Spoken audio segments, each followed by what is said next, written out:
rencontres connectées entreprises de Groupama Loire-Bretagne. Je suis très heureux d'inaugurer ce nouveau rendez-vous interactif, 100% digital, que nous avons conçu pour vous, dirigeants d'entreprise. Différentes sessions sur des thématiques liées à votre activité vous seront proposées dans l'année à venir.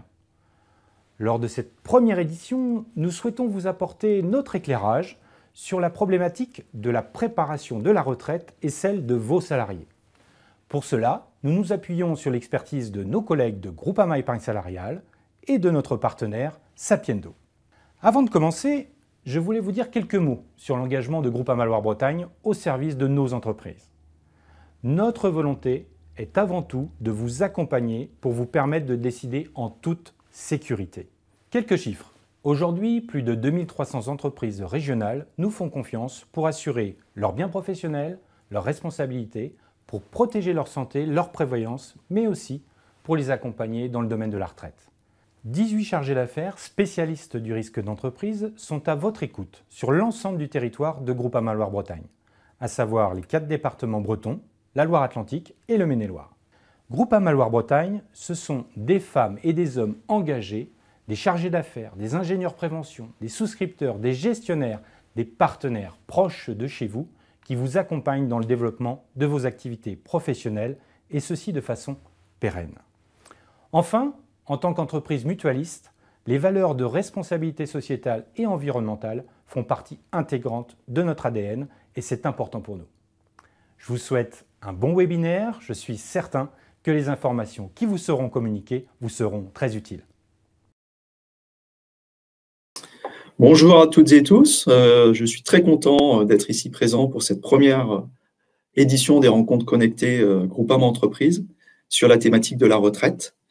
Encore désolé pour le contretemps que nous avons rencontré, un gros souci informatique qui nous a empêché donc de faire ce webinaire en direct. Cette réunion se déroulera en 2 parties. La première portera sur les régimes de base et complémentaires. Ensuite, nous aborderons les différents dispositifs de retraite supplémentaires qui peuvent être mis en place. Nous serons accompagnés donc par 2 de nos partenaires, Sapiendo, qui est un expert en matière de retraite, ainsi que Groupama Épargne Salariale. Pour démarrer, je donne tout de suite la parole à Valérie Mathilde, qui est présidente de Sapiendo.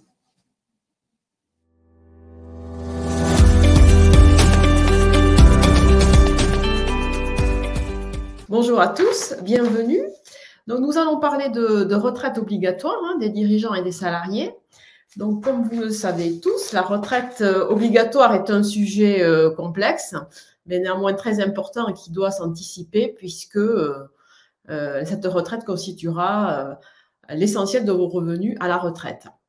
Alors, pourquoi est-ce si complexe? Parce que c'est le fruit de l'histoire. La retraite obligatoire en France, c'est le fruit d'une superposition, je dirais d'une sédimentation de plusieurs régimes historiques qui nous donnent aujourd'hui une mosaïque de régimes. Donc, pour les salariés, et nous avons tous chacun 2 régimes, un régime de base et un régime obligatoire, on verra. Donc, pour les salariés, c'est ce qui est en rose, et la CNAV en régime de base, et l'Agirc-Arrco en régime complémentaire, et l'IRCANTEC pour ceux qui ont travaillé dans des entreprises publiques. Pour ceux d'entre vous qui sont non salariés, vous pouvez être indépendant ou profession libérale. Donc voilà l'origine de cette complexité. Mais nous, on va se concentrer sur l'essentiel. Et l'essentiel, c'est vous donner les grandes lignes pour répondre à 2 questions. Quand partir et combien je vais toucher? Donc, quand partir? Quand partir, il y a deux dates clés, 2 âges clés à retenir. La première, c'est l'âge minimum légal, c'est-à-dire à partir de quand j'ai le droit de partir. Cet âge clé aujourd'hui, il est de 62 ans et c'est cet âge qui fait l'objet de tant de polémiques et qui sera peut-être l'objet d'une réforme. C'est va-t-on le porter à 64 ans ou à 65 ans? Ça, c'est l'âge minimum légal à partir de quand j'ai le droit de partir. Après, il y a l'âge du taux plein. Quand est-ce que je peux partir sans décote? Parfois, ces 2 âges se confondent, parfois pas. Donc, quand est-ce que je peux partir sans décote? C'est l'âge du taux plein. C'est soit quand j'ai atteint le nombre de trimestres que je dois valider en fonction de ma génération, on va voir, ce nombre est variable, soit quand j'ai atteint un certain âge, un âge qui est aujourd'hui fixé à 67 ans. Donc, quel est le nombre de trimestres que vous devez valider pour pouvoir partir à taux plein? Ben, vous le voyez sur l'écran, ce nombre va dépendre de votre date de naissance. Il est variable, il a été allongé au fil des ans. Et pour les générations les plus jeunes, c'est-à-dire celles qui sont nées à partir de 1973, il est de 172 trimestres, donc 43 ans. Donc, c'est 43 ans pour les plus jeunes d'entre vous. Évidemment, dans ce que je vous ai dit, il y a des exceptions. On va se concentrer sur une exception qui concerne tous les salariés, c'est l'Agirc Arrco. C'est l'Agirc Arrco sur le taux plein. En effet, depuis 2019, il peut y avoir des décotes, même quand on a le taux plein. Donc, avoir le taux plein, c'est-à-dire avoir droit à tous ces trimestres, signifie ne pas avoir de décote ou de pénalité. Et une petite subtilité, c'est ne pas avoir de décote viagère, c'est-à-dire qui va durer tout au long de sa vie, tout au long des années pendant lesquelles on perçoit la retraite. Pour l'Agirc Arrco, si on prend sa retraite dès qu'on a le taux plein, on subit un malus temporaire qui est de 10% pendant 3 ans sur la retraite Agirc Arrco. Donc, si vous avez 62 ans, qu'à 62 ans, vous avez tous vos trimestres, vous dites je vais partir sans décote, oui et non, vous allez partir sans décote viagère, mais vous aurez, au titre de l'Agirc Arrco, un malus temporaire de 10% sur l'Agirc Arrco. La manière d'éviter ce malus, c'est de travailler 4 trimestres de plus, donc 1 an de plus, et là, vous n'aurez pas de malus. Je veux dire, non seulement vous n'aurez pas de malus, mais vous aurez plus de retraite, puisque si vous travaillez 1 an de plus, vous aurez même des surcotes au régime de base et 1 année de points complémentaires de plus. Voilà.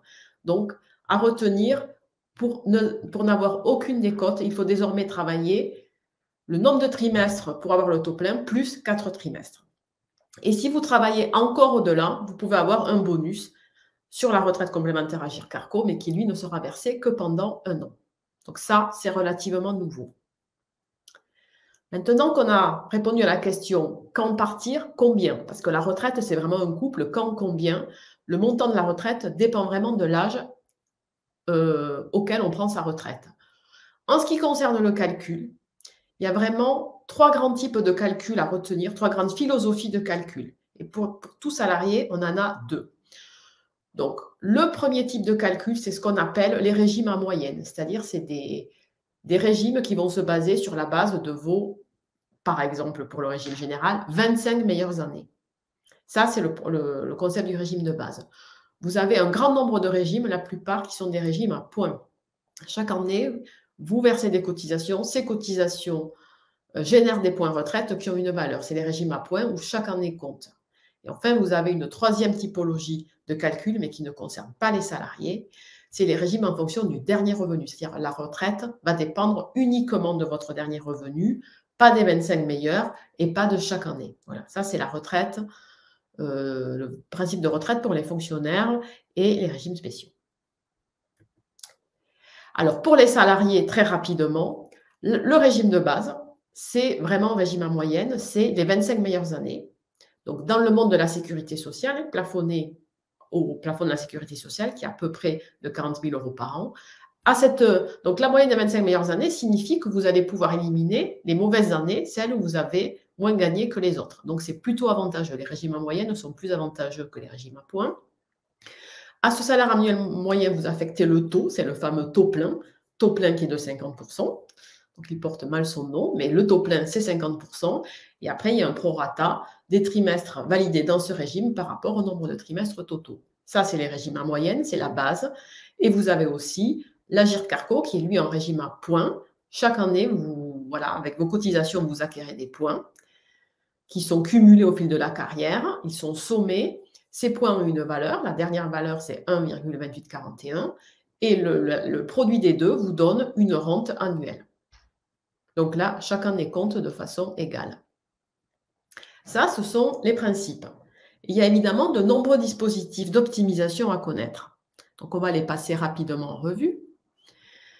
Le premier dispositif d'optimisation à connaître, c'est le départ anticipé avant 62 ans, plus exactement entre 60 et 62 ans.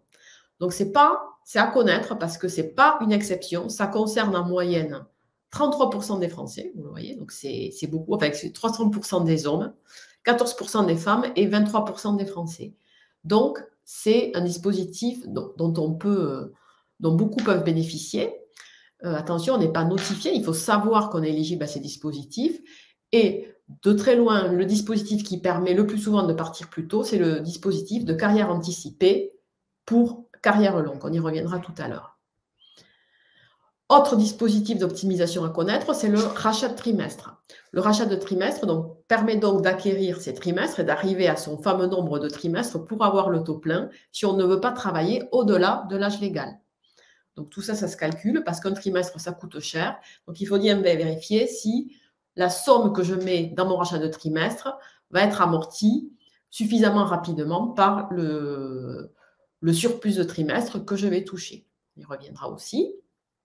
Et enfin, autre dispositif d'optimisation à prendre en compte, c'est tous les dispositifs qui permettent de combiner retraite et revenu d'activité. Parce qu'aujourd'hui, c'est plus blanc et noir, c'est pas parce qu'on est à la retraite qu'on ne travaille pas. Il y a plein de dispositifs qui permettent de combiner la perception d'une retraite et la perception de revenus d'activité.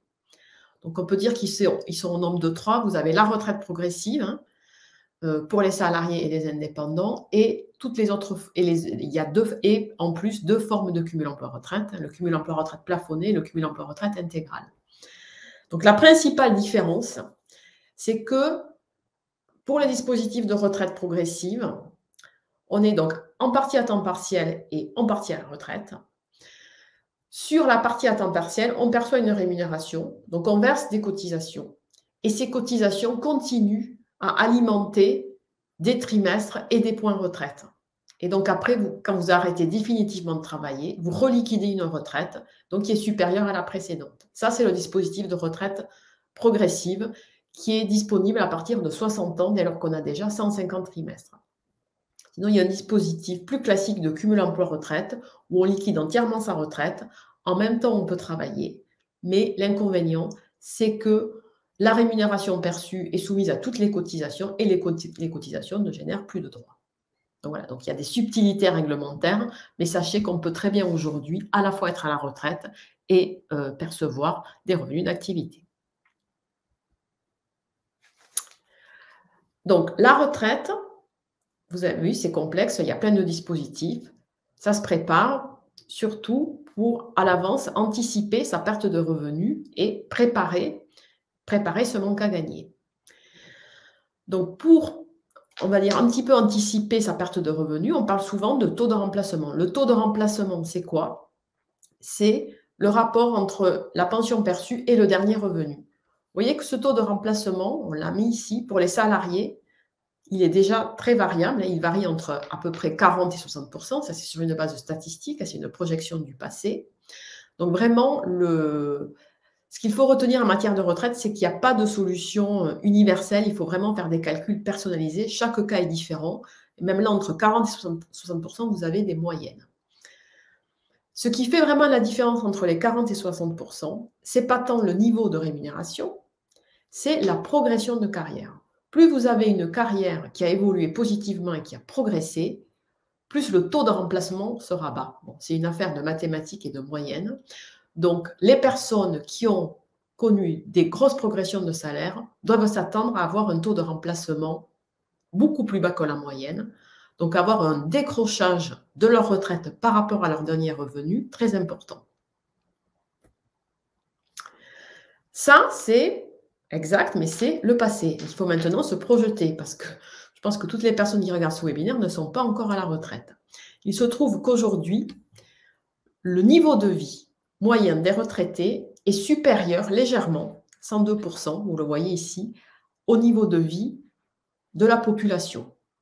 Donc, on a cette image autour de nous que les retraités vivent en moyenne, je parle toujours de moyenne, assez bien. Or, ça, c'est aujourd'hui. On vous a mis des projections sur le futur. Dans le futur, ça va se dégrader, quelles que soient les projections économiques. Ça va se dégrader. Pourquoi? Tout simplement parce qu'il y a de moins en moins de cotisants pour de plus en plus de retraités. Donc, même si on arrange un petit peu les choses, le niveau de vie des retraités, dans les 10-20 années qui vont arriver, va baisser. Donc, il faut l'anticiper. Autre chose très importante, c'est que pour essayer d'anticiper un petit peu sa baisse de revenus, c'est que le montant de retraite dépend énormément de son statut. Statut, j'entends salarié, indépendant, fonctionnaire, etc. Pourquoi? Parce que selon les statuts, on ne cotise pas le même montant à la retraite. Et c'est ça qui fait l'essentiel de l'écart entre les niveaux de retraite, c'est les cotisations. Vous voyez que ici au centre, pour un salarié du secteur privé, en moyenne, il cotise un peu plus de 35% par rapport à son revenu net. On repasse tout par rapport au revenu net. Pour les indépendants, ceux d'entre vous qui ne sont pas salariés ou qui ont eu des périodes de non-salariat, qui ont été indépendants, exploitants agricoles ou professions libérales, vous voyez que les taux de cotisation sont beaucoup, beaucoup plus bas, presque moitié plus bas. Donc, si on cotise moins, évidemment, à la fin, ça fait moins de retraite. Donc, c'est pour ça que c'est vraiment important de faire des études individuelles qui dépendent de votre statut et de votre progression de revenus. C'est pour ça que le groupe Groupama avec Sapiendo a mis à votre disposition des outils qui permettent vraiment de faire des calculs en fonction de votre situation personnalisée et ce de manière très rapide. Donc, il y a un premier outil qui est offert, qui est une formule de calcul et vérif retraite. Alors, qu'est-ce que ça permet de faire? Ça permet, à partir de votre relevé individuel de situation, donc le relevé de tous vos points et de vos trimestres à date, de calculer vos droits aux différents âges clés, c'est-à-dire l'âge légal, au minimum l'âge légal, l'âge du taux plein, quand est-ce que vous avez tous vos trimestres, et l'âge du taux plein sans malus, au minimum 3 dates. Plus, vous pouvez rajouter d'autres dates. À ces 3 dates, on calcule très exactement le montant de la pension anticipée et évidemment la perte de revenus. Ça, c'est la première phase, c'est le calcul retraite, mais vraiment précis, qui tient compte de votre passé et de vos projections de revenus futurs. À cela, on a ajouté, donc c'est fait à partir de votre relevé individuel de situation, qui est votre relevé retraite. À cela, on a ajouté un outil de vérification de carrière qu'on appelle Vérif Retraite. Parce que ces relevés qui retracent toute votre carrière contiennent des erreurs, des anomalies en nombre assez important. Des rapports chaque année de la Cour des comptes l'attestent. Sur la seule partie régime de base, il y a à peu près plus d'une pension sur 6 qui contient des erreurs. Il y a un nombre d'erreurs encore plus important sur les relevés Agirc-Arrco. Donc, c'est vraiment important de vérifier ces relevés qui vraiment sont la base de l'établissement de vos droits à retraite.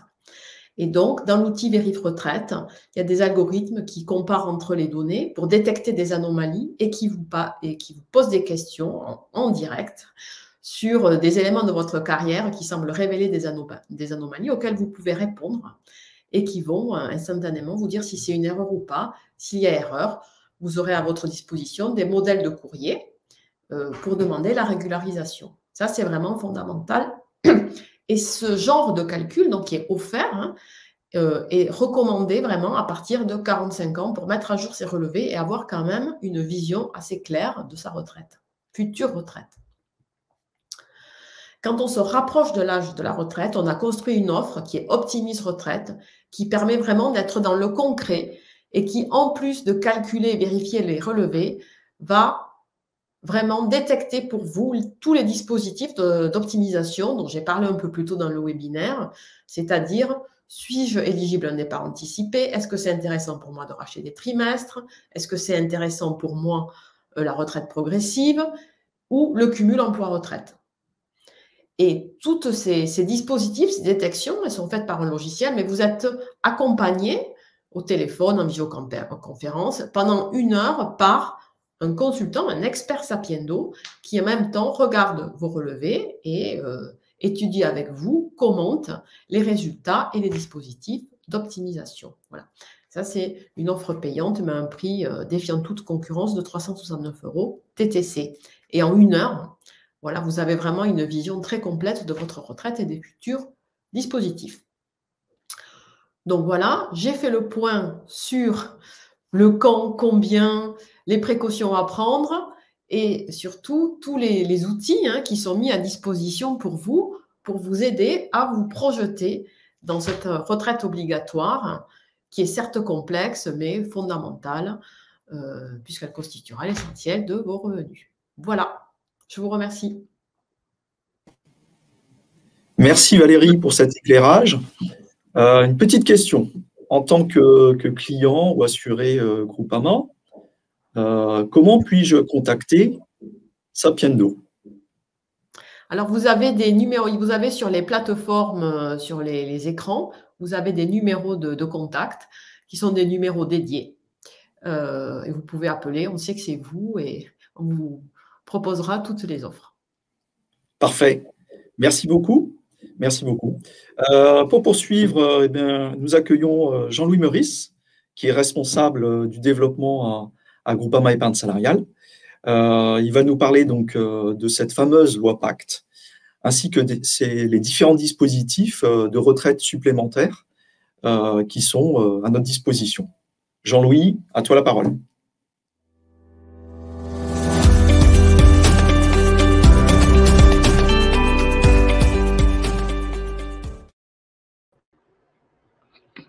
Bonjour, bonjour à toutes et à tous. Merci de m'accueillir parmi vous au sein de ce webinaire, les rencontres connectées de Groupama Entreprises au sein de Groupama Loire-Bretagne.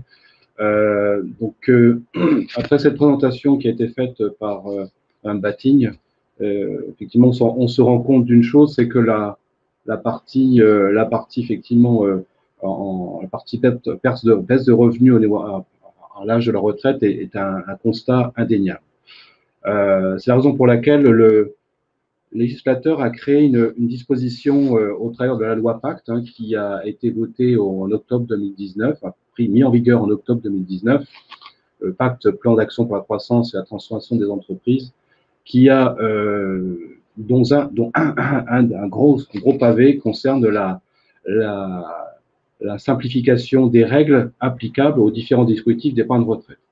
C'est une formidable opportunité que peuvent saisir tous les Français qui sont en activité pour pouvoir se constituer eux-mêmes un complément de retraite pour pallier au manque à gagner ou baisse de revenus une fois la retraite arrivée. Donc, ça veut dire qu'il faut s'y prendre relativement tôt. Donc, l'idée, effectivement, c'est favoriser le développement de l'épargne retraite individuelle, donc là, l'effort personnel, donc en quelque sorte, baisser insensiblement son pouvoir d'achat pendant son activité pour l'améliorer quand on sera en retraite. Et ensuite également, l'autre volonté des pouvoirs publics, c'est également que la retraite puisse se constituer dans le cadre de l'entreprise, ce qu'on appelle la retraite collective. Donc, on va examiner l'ensemble des dispositifs liés à ce plan d'épargne retraite qui est né grâce à cette loi Pacte. On verra que dans cette présentation il y a un certain de rationalisation des produits qui ont été voulus en matière d'épargne retraite entreprise, également la facilité de pouvoir transférer ses avoirs en fonction de l'évolution et du changement de carrière professionnelle, également la possibilité de l'alimenter, ce PER, par différentes sources d'alimentation, on verra lesquelles, et puis également grosse nouveauté, c'est pouvoir choisir entre une sortie soit sous forme de capital de fin de carrière en retraite, ou alors tout simplement opter pour un revenu garanti, c'est-à-dire sous forme de rente viagère, on verra tout à l'heure, et également quelque chose qui est maintenant presque incontournable en matière de retraite, c'est la gestion pilotée, qu'on examinera également dans cette présentation. Et puis, la volonté des pouvoirs publics, ça a été de harmoniser les cas de déblocage, puisque ces cas de déblocage sont de 6, et on verra qu'ils représentent les grands événements de la vie pendant sa carrière professionnelle. Ensuite, on va regarder maintenant le fameux PER. Donc, en fait, on est parti de l'existant. Le législateur est parti de l'existant pour pouvoir faire en sorte qu'il puisse y avoir une cohérence entre ce qui existait auparavant et ce qui avait été déjà réalisé précédemment et proposé aux Français. Donc, on voit sur ce tableau qu'avant la loi Pacte, eh bien, il existait différents produits individuels. Donc, le PERP que tout le monde connaît maintenant, le contrat pour les artisans, commerçants, professions libérales, le contrat avec fiscalité Madelin. Et puis, au niveau des entreprises, eh bien, des contrats retraite à cotisation définie et puis également plan d'épargne retraite collectif dans le dispositif d'épargne salariale. Et donc, ce que l'on voit apparaître, c'est qu'avec le PER, plan d'épargne retraite, la loi Pacte n'a pas fait forcément disparaître ces produits, mais les a remplacés par une solution individuelle qui s'appelle le plan d'épargne retraite individuel, où on retrouve effectivement les deux aspects pour le particulier ou pour le professionnel. Et puis au niveau des entreprises, on retrouve le plan d'épargne retraite obligatoire, puisque on va le voir un petit peu après, réservé à toute une partie du personnel au sein des entreprises pour les salariés. Également pour l'ensemble des personnels, c'est le PER collectif. Et puis également une petite nouveauté, c'est la possibilité pour les entreprises qui souhaitent simplifier un petit peu les choses, regrouper tout cela au sein de ce qu'on appelle un plan d'épargne retraite unique. Ensuite, le PER a une architecture commune, c'est-à-dire que quel que soit le PER auquel chacun peut souscrire aujourd'hui, que ce soit plan individuel, collectif ou obligatoire, eh bien, il va y retrouver systématiquement 3 compartiments qui lui permettent de pouvoir alimenter son PER avec les différentes sources de versement dont nous parlions au tout début. Donc, la partie compartiment 1, c'est tout simplement des versements volontaires personnels, qu'ils soient alors avec la possibilité de faire des versements volontaires déductibles de son revenu imposable ou non déductibles de son revenu imposable. Donc, et également pouvoir transférer soit un ancien produit du type PERP par exemple, ou contrat Madelin sur ce contrat dans ce compartiment. Sachant qu'à la sortie, comme je le disais tout à l'heure, possibilité de pouvoir faire un capital de fin de carrière, total ou fractionné, tout simplement, ou alors tout simplement le transformer sous forme de rente viagère jusqu'à la fin de ses jours avec différentes options que peuvent exister en matière de rente viagère. Le compartiment 2 est réservé à l'épargne salariale, puisque c'est toutes les sommes qui sont issues au sein de l'entreprise d'une prime d'intéressement, d'une prime de participation au bénéfice, de l'abondement dans le cadre du plan d'épargne retraite collectif, ou des droits à compte épargne-temps, quand il y en a dans l'entreprise, ou des jours de repos non pris monétisés, eh bien, peuvent aller alimenter le compartiment 2 de ce PER. Également, des transferts de tout ce qui existait auparavant en matière d'épargne salariale peut être éligible et localisé dans ce compartiment 2. Et là, la même chose que le compartiment 2, on peut sortir en capital ou en rente, tout à fait au choix, ou les deux, un mixage des deux. Et le compartiment 3 est réservé à ce qu'on appelle les versements obligatoires, c'est-à-dire tout ce qui existait, des régimes de retraite à cotisation définie, eh bien c'est rigoureusement la même chose et la possibilité de pouvoir continuer à alimenter et également faire des transferts d'anciens contrats pour pouvoir avoir la possibilité d'assouplir en quelque sorte son mode de fonctionnement. Et là, par contre, la sortie se fait exclusivement sous forme de rente viagère. Ensuite, une chose qui a été voulue par le législateur, c'est la possibilité pour pouvoir faire fructifier cette épargne au fil de la carrière, et bien de la localiser, la positionner sur ce qu'on appelle la gestion pilotée. La gestion pilotée qui est en fait un moyen de pouvoir diversifier son épargne, comme on indique ici, de la sécuriser au fil des années. Plus on avance en carrière, plus on verra effectivement ses avoirs et ses plus-values être mises à l'abri. Et puis également pouvoir effectivement aller rechercher de la performance, puisque la performance, on peut la retrouver grâce à son profil d'épargnant, puisque chacun sait que chacun a un profil qui est peut-être différent par rapport au risque qui peut être pris par son épargne. Eh bien, un profil plutôt prudent qui va privilégier effectivement ou minorer du moins l'exposition au risque des actions. Le profil d'équilibre qui va équilibrer, comme son nom l'indique, entre les actions et les obligations, et le profil dynamique qui, lui, va être un peu plus tonique, puisque un peu plus orienté sur les actions, avec une recherche de performance au fil des années. Donc, avec de la volatilité, évidemment. Donc ça, c'est quelque chose, on a indiqué gestion pilotée par défaut, tout simplement parce que lorsqu'un épargnant ne choisirait pas son type de support sur lequel il souhaite investir son épargne retraite, quel que soit le PER auquel il a souscrit, eh bien, ce sera par défaut investi sur une gestion pilotée et sur le profil équilibré. Également une harmonisation des cas de déblocage, ce dont nous parlions tout à l'heure. Eh bien, avant la fin de carrière, avant de prendre sa retraite. Il peut y avoir des événements, malheureusement des cas malheureux, décès, invalidité, surendettement, fin des droits à l'allocation chômage. Bon, tous ces événements peuvent donner lieu à un rachat anticipé de son épargne pour pouvoir finalement faire face à cet aléa, à ces aléas. Cessation d'activité également pour les travailleurs non salariés, suite à une liquidation judiciaire de leur entreprise, eh bien effectivement, ils peuvent récupérer leurs avoirs, ce qui peut parfois les aider. Et puis, une chose nouvelle qui a été voulue, c'est la possibilité de pouvoir constituer un apport pour investir dans sa résidence principale grâce à l'épargne constituée dans le cadre des PER. Donc, c'est un apport pour pouvoir finalement investir et puis compléter le cas échéant par un prêt bancaire.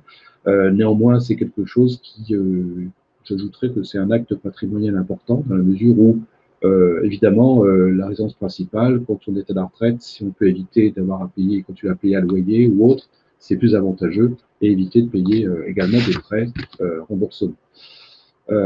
Donc, c'est quelque chose qui est un des cas qui est un peu plus heureux que les autres cas, bien entendu. On va parler un peu plus en détail dans cette partie 2 sur, on va parler des dispositifs en plus en détail, puisque là on est sur la grande généralité. Le PER1, comme son nom l'indique, c'est vraiment une solution individuelle, donc qui est vraiment pour les particuliers, pour les artisans commerçants, pour les associations libérales, pour les chefs d'entreprise s'ils le souhaitent également. Et donc c'est complètement libre et facultatif. À l'entrée, alimenté dans le compartiment 1, comme on l'a vu, par des versions volontaires totalement libres, sans obligation d'avoir un système de reversement automatique et obligatoire. Ça, c'est une grande nouveauté. Donc, on verse à son gré.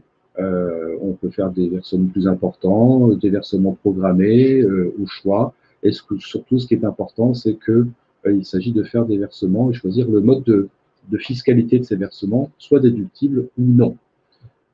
Ils peuvent être alimentés, ces plans d'épargne retraite individuelle, par des transferts, puisqu'on peut avoir un ancien contrat qu'on peut PRP, par exemple, qu'on veut transférer sur compartiment 1 de son PER1, c'est possible, ou on avait de l'épargne salariale chez un teneur de compte dans le passé et qu'on souhaite rapatrier dans ce PER1, eh bien, on peut se faire également, dans compartiment 2, et on était éligible à un contrat de retraite à cotisation définie dans le passé, qu'on souhaite et dont on n'est plus concerné, eh bien dans ce cas-là, on peut le transférer dans le compartiment 3 de son PER1. Ainsi, on n'a plus qu'une seule enveloppe qui permet de pouvoir, en quelque sorte, avoir une vision globale de son épargne retraite individuelle. Et puis à la sortie, évidemment, le compartiment 1, eh bien c'est une sortie avec une alternative possible entre le capital ou une rente viagère. En ce qui concerne la rente viagère, bon, les pouvoirs publics ont souhaité, en quelque sorte, lui faire un petit cadeau, c'est-à-dire qu'avec 10% d'exonération du montant de la rente déclarable. Donc 90% de la rente est déclarable, mais 10% exonérée. Donc ça, c'était pour le PER1, donc qui est deuxième PER qui existe sur le marché des PER. Eh bien, là, on aborde les solutions d'entreprise. Donc le plan d'épargne retraite obligatoire, qui est un régime de retraite assurantielle, tout comme le PER1 d'ailleurs, et qui permet à une catégorie personnelle au sein de l'entreprise, donc de salariés, c'est réservé aux salariés, et également soit l'ensemble du personnel ou une catégorie du personnel, des cadres par exemple, qui peuvent effectivement se constituer grâce à l'entreprise, à l'aide de l'entreprise, à une épargne retraite avec une sortie qui sera sous forme exclusivement de rente viagère. Ce qui n'empêche pas, en plus des cotisations dites obligatoires partagées avec l'employeur, de pouvoir faire des versements volontaires libres pour, en quelque sorte, donc compartiment 1 de ce PRO, de pouvoir augmenter ou optimiser en quelque sorte la fiscalité grâce à des versements qui permettent de pouvoir aller chercher un peu plus de capital de retraite et puis d'exonération au niveau déduction fiscale. La fiscalité à la sortie est la même que tout à l'heure, puisque 90% de la rente est imposée avec les prélèvements sociaux, bien entendu. Et également pouvoir faire des transferts d'épargne salariale ou d'anciens contrats sur ce PERO, c'est également possible. C'est toute la souplesse du système. Ensuite, le plan d'épargne retraite collectif, qui lui est éligible plutôt à l'épargne salariale et que certains peut-être profitent déjà. Donc c'est le principe, c'est que il y a des versements volontaires libres qui peuvent être faits également sur le PERCOL, tout comme sur le PERIN et sur le PERO, libre à tout moment hein, par l'épargnant qui choisit entre versement déductible ou de l'IR ou non. Donc c'est ce qui est indiqué. Et là, le petit plus qui est dans le cadre du plan d'épargne retraite collectif, c'est pouvoir profiter de l'abondement, c'est que l'aide, le petit coup de pouce que l'employeur peut apporter en plus de ces versements volontaires pour optimiser ou augmenter encore cette épargne retraite dans le cadre du PERCOL. Donc c'est une négociation au sein de l'entreprise pour qu'un abondement puisse être mis en place, mais ça ajoute un avantage supplémentaire à ce produit de retraite, qui peut être alimenté également, comme on l'a vu tout à l'heure, par les primes de participation d'intéressement, également la monétisation des jours de congé non pris. L'avantage de le faire, c'est bon, on se dit on va travailler un petit peu plus dans l'année, on va peut-être, mais par contre, ça se constitue une épargne pour la retraite en plus, et l'avantage que qu'offre le législateur, c'est de pouvoir en quelque sorte ne pas déclarer, ce n'est pas déclarable, le montant des jours monétisés de congés non pris, non monétisés et investis dans le PERCO, ce ne sont pas imposables. Et puis également, le petit coup de pouce qu'offre le législateur et que l'employeur peut prendre à sa charge, c'est ce qu'on appelle un abondement dit unilatéral pour ouvrir les comptes au sein de l'entreprise. À 2% du PAS, ça représente un petit 900 € à l'année, c'est un maximum, mais ça permet d'ouvrir les comptes.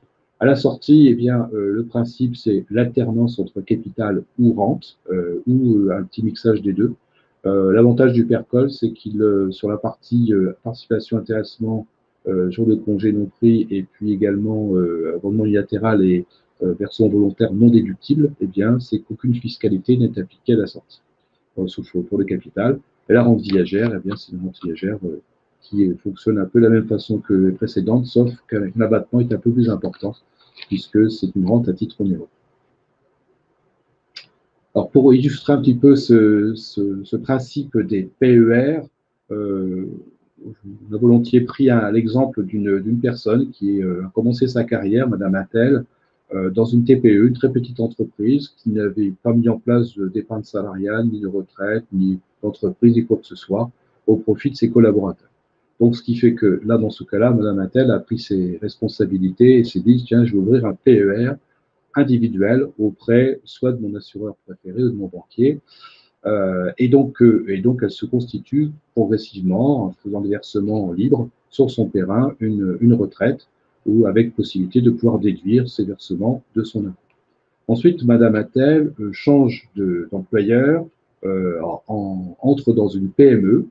Elle devient salariée cadre dans cette PME. Et cette PME, elle a eu la bonne idée de mettre en place un plan d'épargne retraite collectif. Donc, plan d'épargne retraite collectif, comme je l'indiquais tout à l'heure, offre à Madame Attel, tout comme tous ses collègues salariés, de pouvoir faire des versements sur ce PERCOL et obtenir l'abondement qui est prévu dans le cadre de cette entreprise. Donc, elle peut, effectivement, elle alimente par des versements volontaires, elle obtient l'abondement qui est prévu par son employeur et elle en profite pour transférer, c'est ce qu'on appelle la transportabilité, c'est-à-dire transférer tout ce qu'elle avait déjà versé sur son PERIN pour continuer à faire ses versements sur le compartiment 1 du PERCOL. Donc, c'est une bonne chose. Maintenant, elle n'a plus qu'un seul dispositif, le PERCOL. Le temps qu'elle reste dans cette entreprise, elle n'a plus que le PERCOL. Elle continue à faire ses versements volontaires et profiter de l'abondement. Ensuite, Madame Attel change également d'entreprise. Elle devient cadre au sein du comité exécutif dans une grande entreprise.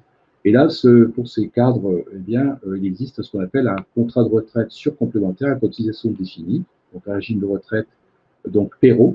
Et donc, elle bénéficie d'office, puisqu'elle fait partie de cette catégorie qui en profite, des cotisations obligatoires de son entreprise et des cotisations qu'elle peut verser personnellement. Donc, elle en profite de fait. Elle peut faire des versements volontaires libres, comme on l'a indiqué tout à l'heure. Elle peut transférer ce qu'elle avait sur le PERCOL sur le PERO, dans les compartiments qui vont bien. Tout ce qui était épargne salariale, compartiment 2 et versement libre dans le compartiment 1. Et elle continue à profiter de ça.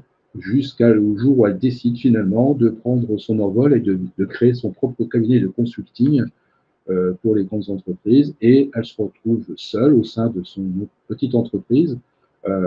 Et donc, de fait, elle a constitué au fil des années de sa carrière des droits à la retraite grâce à les choix qu'elle avait faits et des choix qui lui avaient été en quelque sorte proposés et imposés dans le cadre du Perrot.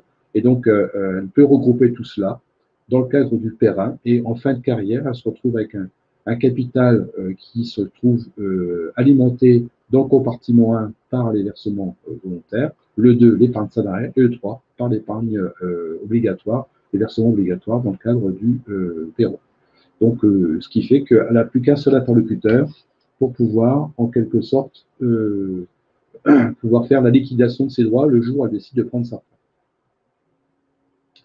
Ensuite, un dernier point hors PER qui peut intéresser les entreprises et les chefs d'entreprise pour des salariés, pour des mandataires sociaux catégorie cadre salarié, effectivement, de pouvoir se faire ce qu'on appelle un contrat de retraite à prestation décennie. C'est-à-dire que là, le principe, c'est un contrat de retraite exclusivement financé par l'entreprise, qui permet d'en faire profiter une ou plusieurs catégories de personnes dans l'entreprise, ou collectif, mais c'est plutôt catégoriel ou individuel, et pouvoir se constituer des droits grâce à l'entreprise à une rente viagère qui est acquise à l'épargnant, ceux qui en sont bénéficiaires, et qui peut effectivement, même s'il change d'employeur, il pourra toujours effectivement en profiter quand il prendra sa retraite. Donc c'est une nouvelle disposition, ça existe depuis longtemps, mais qui a été modifiée, donc ce qu'on appelle le nouveau article 39, ce qu'on appelle le nouvel article 39. Pour les dirigeants, si on devrait reprendre un tableau de synthèse, le dirigeant peut avoir un statut de non-salarié, donc travailleur non salarié, ou tout simplement mandataire social salarié dans son entreprise, et il peut très bien soit être employeur de main-d'œuvre, de personnel, ou pas. Donc on voit sur la gauche que lorsqu'il est employeur de personnel, il peut profiter du Perrin, puisqu'on a dit que c'était ouvert à tous, plan d'épargne retraite, ou tout simplement du PERCOL au sein de son entreprise dès l'instant où il décide de le mettre en place, avec l'abondement dont on parlait tout à l'heure. Et puis, s'il n'est pas employeur de personnel, bien tout simplement, le Perrin lui est ouvert, vous prend les bras. Ensuite, le dirigeant a un statut de salarié. Dans ce cas-là, eh bien, le choix est un peu plus large. Il est employeur de personnel, toujours le Perrin, toujours le PERCOL, également le Perrot s'il se trouve effectivement dans la catégorie effectivement prévue, ou éventuellement le contrat, nouvel article 39 dont on parlait à l'instant. Et s'il n'est pas employeur de personnel, toujours le Perrin, même tout en étant salarié. Le Perrot, oui, il peut effectivement en profiter, puisqu'il peut se trouver être seul dans sa catégorie, la catégorie cadre, ou le contrat 39. Donc, voilà en quelque sorte les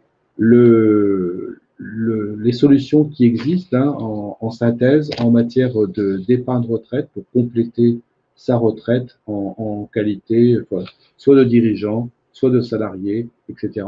Donc, c'est une panoplie qui est assez large et qui permet de pouvoir répondre aux besoins d'une grosse partie des attentes de la part des épargnants qui souhaitent, pendant leur carrière, se constituer une épargne pour la retraite et pallier en fait au manque à gagner, la baisse de revenus qu'ils rencontreront lorsqu'ils décideront de prendre leur retraite. Merci de votre écoute, merci de votre attention. Écoutez, nous arrivons au terme de ce webinaire. J'espère que ça vous a plu. Encore toutes nos excuses pour ne pas avoir pu réaliser ce webinaire en direct. Cela ne se reproduira plus, promis. Vous l'avez vu, c'est un sujet complexe. On peut difficilement tout détailler en seulement 1 heure. Donc, vos chargés d'affaires Groupama sont à votre disposition pour vous conseiller au mieux. Vous voyez à l'écran leur nom, coordonnées téléphoniques, et zones géographiques d'intervention. Donc, n'hésitez pas, vous pouvez les contacter. Ce sont avant tout des experts, des conseillers, avant d'être des commerciaux. Donc, vous aurez toutes les informations et les conseils adéquats. Vous pouvez leur faire confiance. Et puis, encore merci à Valérie et Jean-Louis. Et puis, je vous souhaite une excellente journée à toutes et tous et à bientôt.